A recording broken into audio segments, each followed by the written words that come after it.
Hello, good morning, good evening, good afternoon, everyone, everywhere. Thank you for participating in this year Ramadan competition. So this is the year 2022, our second year to run a competition in the holy months of Ramadan. And I would like to give you all a warm welcome and a cheer for participating in the Master of Reliability competition by Primegear Training Academy.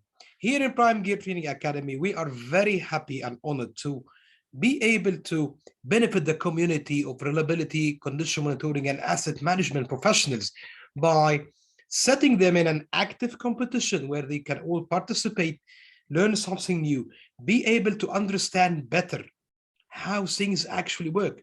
So if you're a student or if you are willing to seek a career in this field of reliability or asset management or condition monitoring, this is your perfect chance to understand a set of skills, be able to know how the big boys play the game, participate, measure your skills, know exactly where you need to develop them. So thank you very much for coming one more time. And without any further ado, I would like to start on our competition. And the competition this year will be working in a very specific manner. So you will be watching videos like this video. So you'll have three videos to watch. So one, two, three videos to watch. Those videos will be case studies that actually happened in real world, where professionals will be able to apply their skills for condition monitoring, either vibration analysis, oil analysis, thermography, ultrasound, anything you could imagine, and anything we can get our hands in through our life of consultation. After watching the video, you need to go to take some of those quizzes. So we have 30 questions for each video.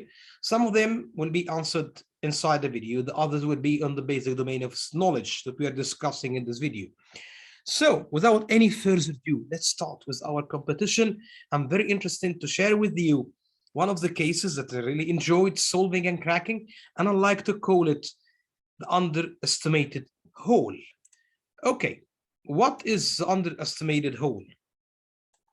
So it's a hole that happened in a specific location in a specific machine that cost a lot of numbers, a lot of money that came out of that hole, of course, out of the pocket of the customers. So let's see what happened there.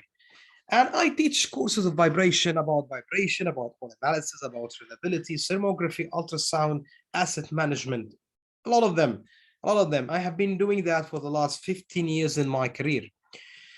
One of the things that I have been able to understand very well is compressed air system. So I chose you a case this year about a compressed air system. This compressed air system is going to be a very challenging application, more than you could imagine. Okay, why compressed air system is challenging? And why did I choose compressed air system? Compressed air system is found in a utility department in every plant on planet Earth. So there is no compressor, no plant, basically. And you can say the other way, every plant have a set of compressors, at least two of them, one and one is standby, even more. So the compressed air system is the major utility in every plant. And more than you could imagine ever, compressed air systems are very expensive in terms of energy and maintenance. And a reliable plant should be an efficient plant from energy, maintenance costs. It should be safe. It should be running smoothly with the highest available OEE. So why people use compressed air systems? It is very simple because compressed air is abundant. It's everywhere. It's basically everywhere on the planet. It's for free. Everybody can find air everywhere. It's a raw material. Nobody is charging you for compressing it. It's safe. Whenever it leaks, no damage happens.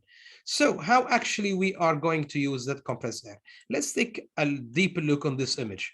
So if we have 1, 2, 3, 4, 5, 6, 7, 8, 9, 10 molecules of air inside this volume of cylinder, which have a low pressure, what we do is we force those molecules to consume less space. So we still have 1, 2, 3, 4, 5, 6, 7, 8, 9, 10, okay, molecules inside the same space. No, it's much less space. How this is translated physically, the pressure increase. So the simple law of thermodynamics, PVRT. So when pressure increase, volume have to decrease, temperature have to go up. That's basic science, physics 101. So this is how compressed air works. We exert electrical energy transformed into mechanical energy, and this is pushes the air to consume less work, and we could see that translated on an increase in pressure. Okay. So what about the downtime accountability for compressed air systems inside industry? So some industries are highly dependent on compressed air. So compressed air quality is very critical to them. Compressed air amount, pressure sensitive. I mean, some application I have seen, they cannot tolerate a variation of delta 0.1 bar. If this happen, they have an effect in the product. Okay, so it is quite sensitive. It is quite complicated. And let me correct that. It's not complicated. It's more complex. It's full of details. But the point is that a lot of industries have a lot of problems for downtime. Okay, that could be because the compressors are out, dryers are out, electrical problems, selection. So compressors could be very expensive if they don't run properly from the point of production. And for example, in spinning and weaving industry, 80% of the downtime that happen inside a plant have something to do with the compressed air systems. So compressed air system is very important for continuous production. Okay, I've explained that. The ability to produce a lot in industry is going to depend on the availability of compressed air. So compressed air could move stuff, could convey beans or grains or even medicine for a filling system. It could do a lot. It could be responsible for painting your car, maybe your expensive Ferrari or Lamborghini, Mercedes, Hyundai, Toyota, all of them need compressed air for painting application. So in order to have an operational contest, so what are the quality aspects of compressed air? So I just don't say that our system is reliable because it's being producing air. It have to be at the correct pressure. So if I need a 10 bar compressor and I need 9.5 bar at the farthest point of the production facility, it should be 9.5 bar. If it go less than that, I will have production issues. Sufficient flow is also important, enough of them, and correct quality. The compressed air need to be dry from air. It need to be really dry. And why compressed air is so important? Does compressed air itself is a raw material? It goes into production? No, actually not. So what happened is that we use air as a medium to transfer energy, and in this case, mechanical work energy. Let's take a deeper look on that image over there. So if you look at this image here, you will be able to see that we have in this pipe 75 psi pressure of air, which could push the 1 pound cube at a certain distance. If we increase the pressure of the air by 100 psi, we could push a little bit further out, which is 1 pound, but a little bit further out. So the same amount of weight, the same amount of load, but we could move it farther. That's work. So basically, when we compress air, we store energy, work energy in it. Okay, so air will take the energy, store it in the form of pressure. That's what we can measure actually. And pressure is measured in bar. And bar is kilogram per centimeter square. So that's the physics of it. So we move a piston or we convey material, something like that.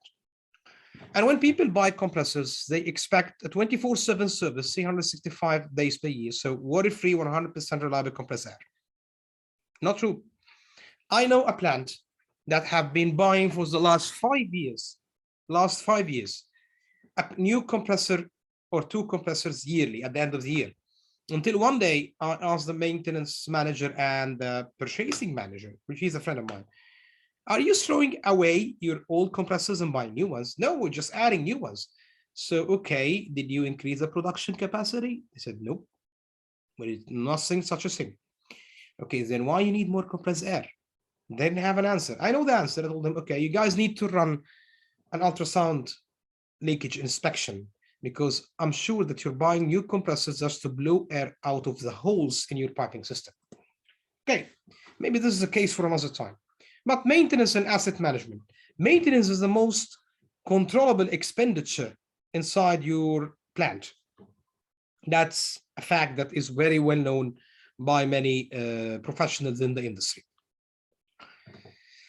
Unless compressors are quite expensive assets. They are expensive to own, to buy. They are expensive to operate. They consume a lot of energy. They are expensive to maintain if it's not done properly. They are expensive to decommission and they need a lot of planning. So the planner have to take care of all those PMs. The utility team have to manage them. The maintenance team have to be sure to meet and comply with those predictive maintenance tasks that we give them.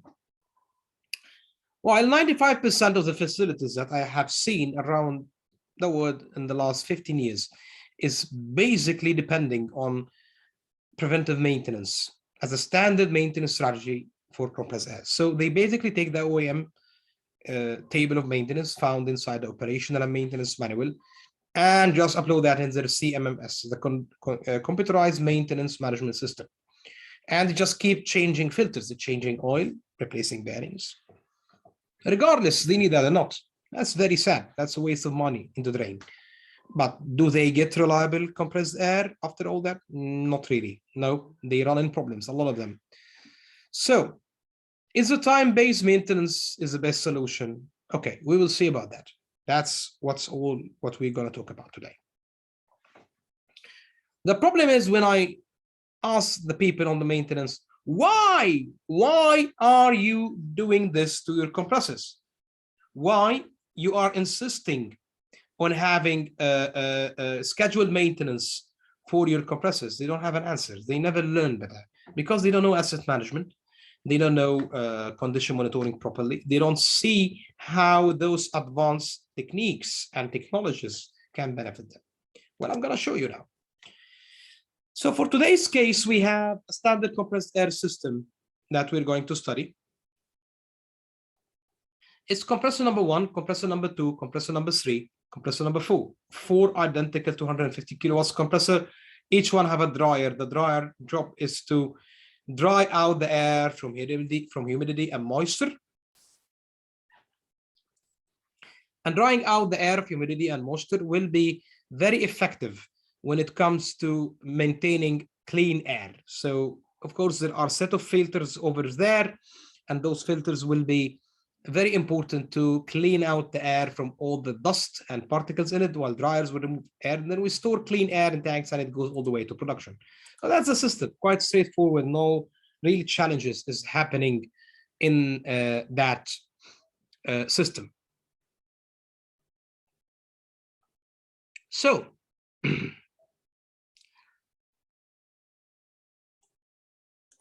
what we are talking here is the reliability analysis process. So what is reliability analysis process? Its reliability is one of the ways that we can improve our asset management system. And reliability and asset management is becoming everyday topic, and it mainly aims to get more money out of your assets. So I'm buying something for a certain amount of money. I need to improve that rate of return of investment. I need to get more money out of it. This is the best way to do it. So the normal resistance to change that is a deep part of human nature is it challenging with anything new. That's kind of extent. If something new happens, everybody resists it. This is new. I still remember when Facebook came up. I still remember when I have an e-communicator back in the days before we have the smartphones, and that was top of the line. And people couldn't believe that I can send emails over my mobile.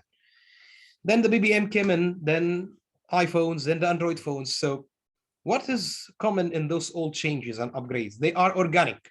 So we give them space and we allow people to change and adapt. So basically, reliability and asset management also need time for people to adapt in the new system. But whatever you're going to do with the people, you must have a plan. You must have a solution that has 3 main distinctive characteristics. So the first one is that your solution or asset management or reliability system must be systematic. So giving it the same inputs, the results will be the same. The outputs will be the similar to the last one because we didn't change the input. That's a systematic approach. If we every time run the reliability analysis and we get different results, that's not a systematic approach, just a big noise before the defeat. Sustainable, it has to be sustainable. We are not looking for a fast win here. It's a marathon, not sprint. So we are looking for a sustainable system that will be going for many decades and people can maintain it, we can improve it, but it's not just 1 year win, it's not hot money. We are looking for a sustainable system that could be maintained working for years and years and years on. Okay. We need to deliver added economical value. If your reliability or asset management does not improve economical value of the plant, you have a problem. You have a big problem, because that's why this exists. Okay. So you have to do that. And from that spirit, I'm going to explain how things work. So the first thing, or the basic thing, that you should have what we call an overall machine criticality for your compressor, for your pump, for your boiler, everything. Machine criticality factor, or the overall machine criticality, is a combination between the machine criticality factor and the failure occurrence factor. Okay. So the failure occurrence factor is how often your machine fail from each failure, and how critical is this machine on production, repair. So it's more like an impact. You could give it a $sign on it, and adding those factors will give you what we call the overall machine criticality factor. I'm not finished yet. I take that in a bigger umbrella, which I call the asset criticality ranking, which is a process that we do that results of an understanding, a common understanding among all the plant managers and team members of how this specific asset impacts us and those specific failures impact us. Okay.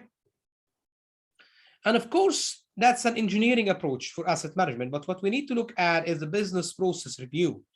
The business process review is where I talk with the management, the CEO, the CFO, all those guys who just talk the language of the money talks. And I ask them, okay, what is your plant objectives? What is your business objectives for this year? What do you want to do? And then we go directly into business, and I translate that to KPIs and objectives and targets using a specific gap analysis method that we balance risk and opportunity, constraints and weaknesses. We balance everything in the business point of view, and we align that with the asset criticality system, which is the output of an engineering design. And then I ask for the failure log and history of failures inside the machine. Okay, I want to know how your machines is actually behaving. Are they behaving well? Are they misbehaving?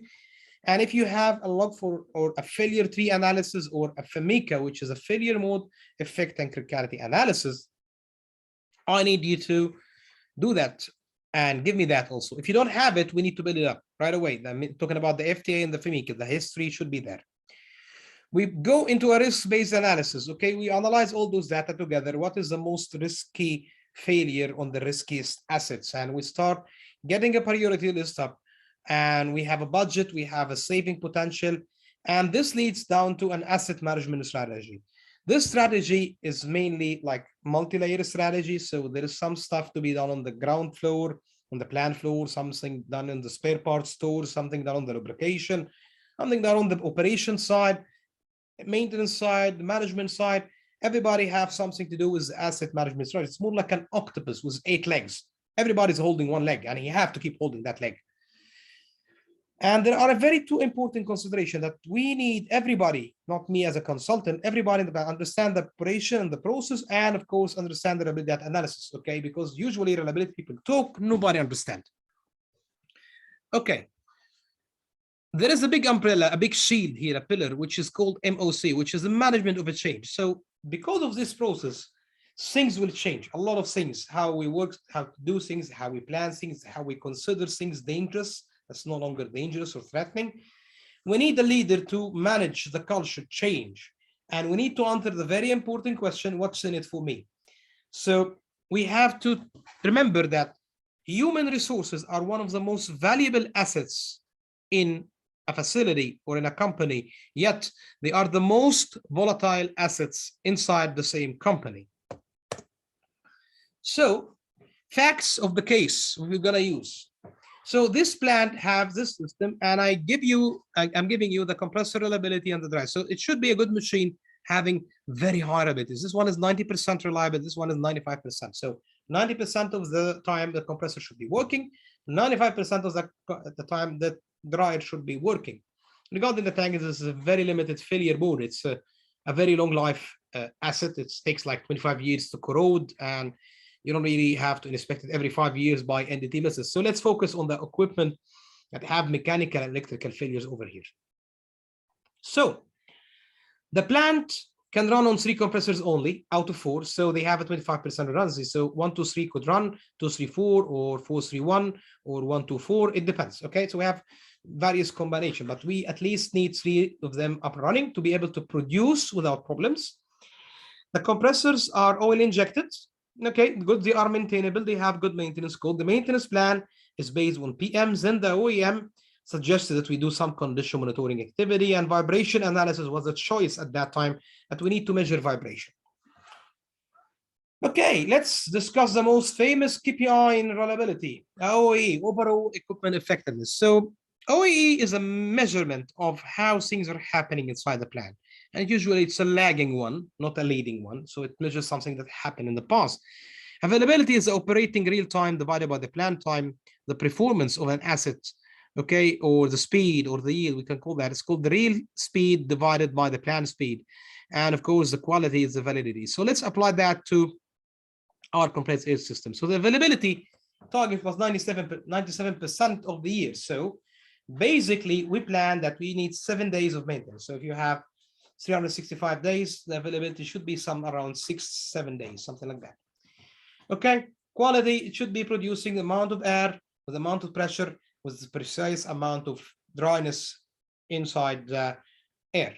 What about the speed? It should be operating at full speed all the time. We shouldn't having any idling losses if we have a proper production, because a compressor can run load or no load. No load is idling, so basically it's consuming 20%, 18% of the electrical capacity of the motor while not producing air. So that's absolutely a losses inside compressed air. And OEE 100% would mean that the plant runs without losses. So we will be running on full load 100% of the time, producing 100% of the compressed air capacity without any moment of losses. That's impossible. That's never going to happen. So we need to understand properly the actual capacity or challenge of the compressor. So the compressor anatomy from inside, in order to understand the process, is number one. Here we have the air filter where ambient air comes in, get cleaned out of dust, goes through the plastic hose over there.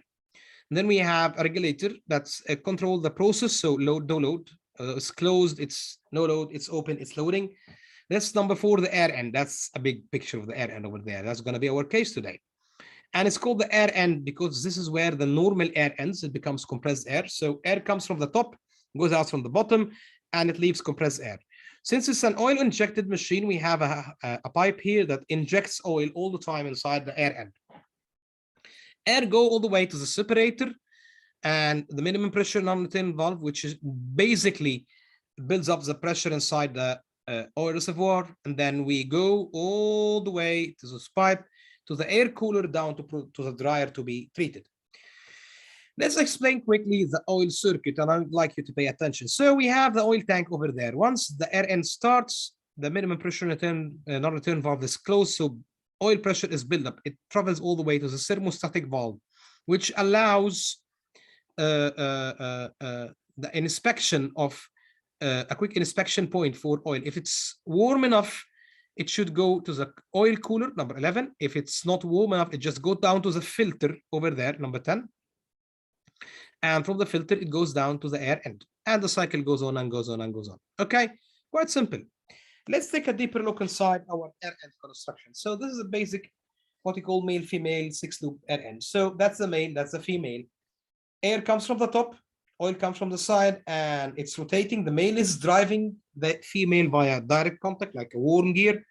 And those chambers, everyone is smaller. So whenever we are moving the air forward, it's getting smaller in size. In another picture, so you go in, we have bearings here, we have bearing there, we have oil baths near them. Air comes in and oil comes from the side, and we are working. So the air is moved from one cycle to the second to the third, and when it leaves, this is the outlet over there. That means that it became compressed air, and we need to work on it. Okay, let's discuss the most famous curve. One of my favorite curves, to be honest with you, is the PF curve. If you understand the PF curve, you will be able to understand a lot about your machine, anticipate and expect a lot. So it have main 3 domains: a proactive domain, predictive domain, and protective domain. Let's crack the code. So the root cause inception, this is the point in time That's time over there. That's the condition or the machine performance over there, where a root cause is activated. Something happens, maybe a human failure issue. Something happens over there.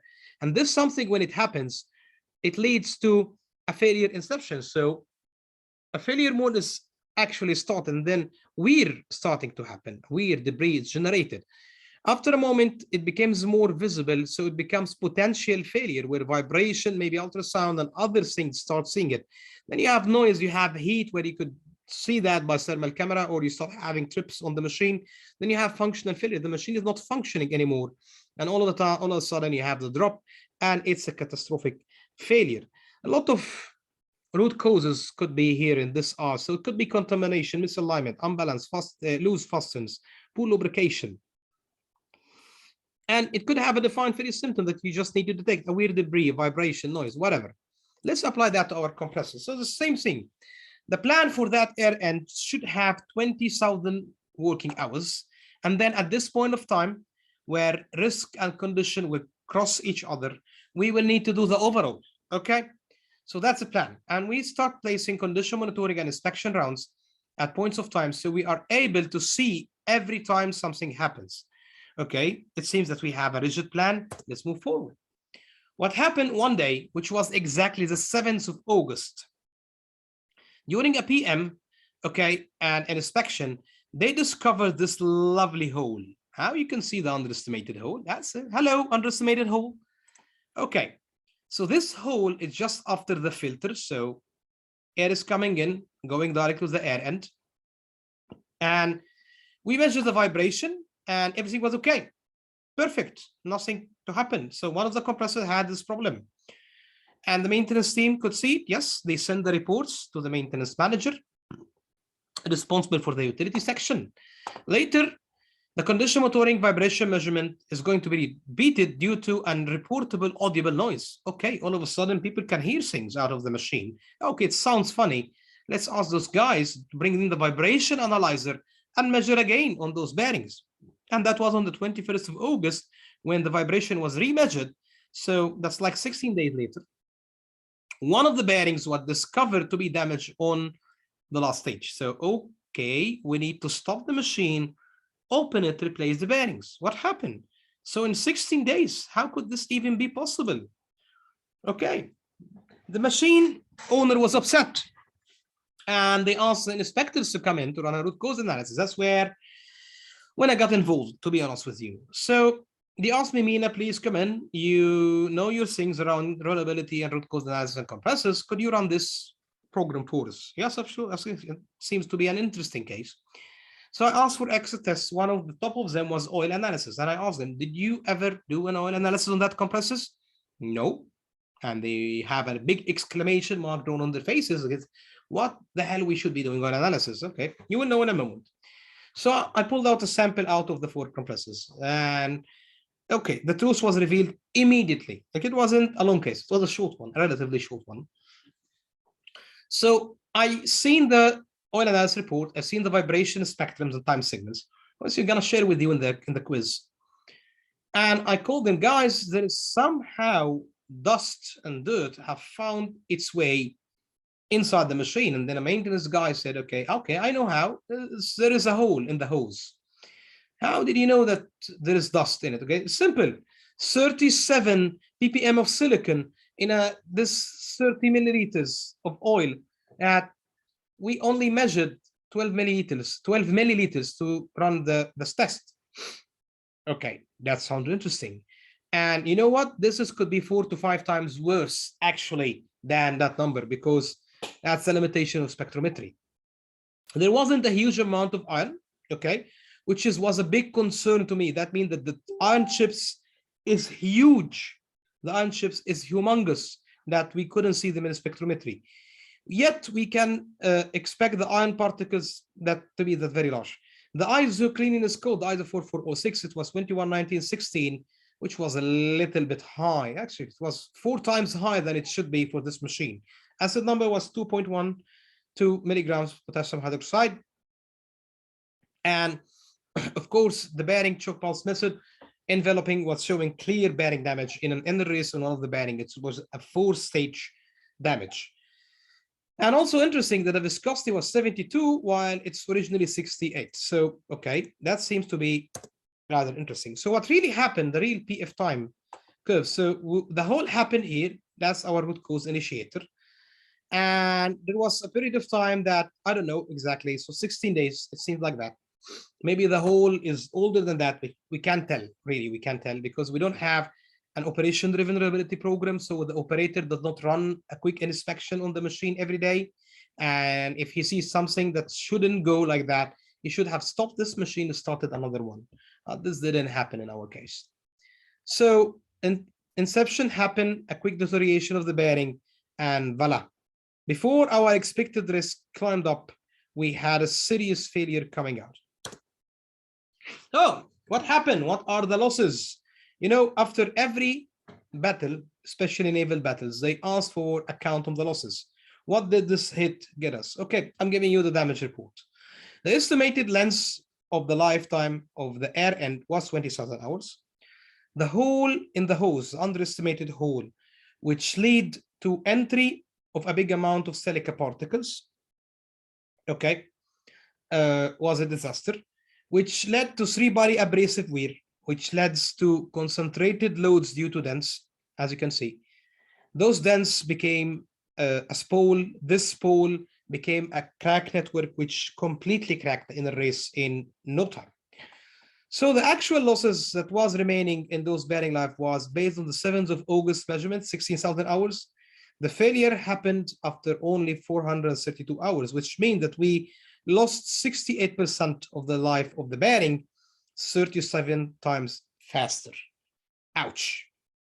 The silicon entry led to an accelerated wear with abrasive failure mode. Abrasive failure mode led to a complete fatigue crack, and the loose metal parts coming out of that bit or spool have led into an accelerated oxidation mode to the oil, which actually increased the viscosity. So even that was another contributing factor to wear. Here is your picture, your images. Okay, let's look at that. So first of all, I'm looking at those nice impressions inside the metal. Those are not oil drops, those are impressions. I still have these bearings in my office. I don't think I'm going to throw them away. Those impressions are because of the dirt. So if you ever get out a bearing and you see that, that's a contamination impression. Then we have the heavy spooling over there, and then we have the big crack network, which cracked the inner race two sides. This is the rollers of the same bearing.